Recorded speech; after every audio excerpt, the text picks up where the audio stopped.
Salam dəyərli izləyicilər, 24 iyun 2026-cı il bank kartlarında problem yaranıb, vacib bir xəbəri diqqətinizə çatdırıram. Videonu bəyənin və burada üstəgəl işarəsinə vuraraq kanala abunə olun. Azərbaycan Beynəlxalq Bankının bəzi kart əməliyyatları ilə bağlı texniki problem yaranıb. Bu barədə bankın müştərilərinə mobil tətbiq vasitəsilə SMS bildiriş gəlib.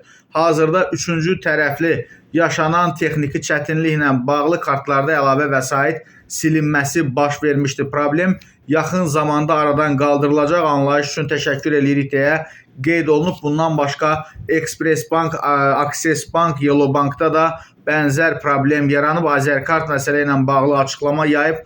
Açıqlamada deyilir, iyunun 24-də xidmət göstərdiyimiz bəzi bankların müştərilərinin kart hesablarında yaranmış problem banklar arası hesablaşma fayllarının emalı zamanı Azərkartdan asılı olmayan texniki səbəbdən yaranıb. Təkrarlanmış əməliyyatların ləğvi prosesi həyata keçirilir və kart hesabları mərhələli şəkildə bərpa olunur. Məsələ yaxın zamanlarda tam həllini tapacaq. Ona görə də kasıb 5 manatım var, kartdan çıxart, qoy döşəyin altına, qutardı getdi. Etibar yox. Hərəsi bir qəzəl oxuyur.